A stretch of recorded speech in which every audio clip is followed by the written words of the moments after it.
দেখ আমি তোর জন্য কি এনেছি, এখন তো আমার ভালো হবে। হ্যাঁ হ্যাঁ, দেখ একবার চালিয়ে দেখ। আরে ভাইয়া, এই গাড়ি সব রাস্তায় চালানো যাবে তো? হ্যাঁ, তুই এই গাড়ি সব রাস্তায় চালাতে পারবি। ভাই একটু আগে ওখানে দুইটা কুকুর আমাকে ধরেই ফেলতো, কিন্তু এখন আর ভয় লাগছে না। হ্যাঁ হ্যাঁ ঠিক আছে, এখন তুই চালা। ঠিক আছে।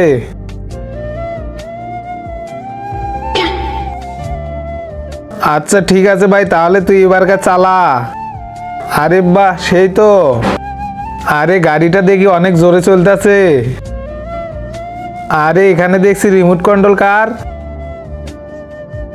আরে ও কি করছে, এ তো মেরে দেবে, চালু করে যায়। তারপর কি হলো এটা দেখার আগে আজকে দেখবো শয়তানকে হারিয়ে কে কে আল্লাহকে ভালোবাসে। যারা আল্লাহকে ভালোবাসো তারা ভিডিওটা লাইক করে চ্যানেলটা সাবস্ক্রাইব করে দাও। আর শয়তানকে ভালোবাসলে লাইক সাবস্ক্রাইব কিছুই করা লাগবে না, আর কমেন্টে অবশ্যই আল্লাহু আকবার লেগে যাবে। এই রিমোট কন্ট্রোল গাড়িটাকে ধরতে পারলে আমি আর মোটর বার করে নেব। আরে আমি তো ওকে ধরেই ছাড়বো। নে শালা, এবার নিজেই মর।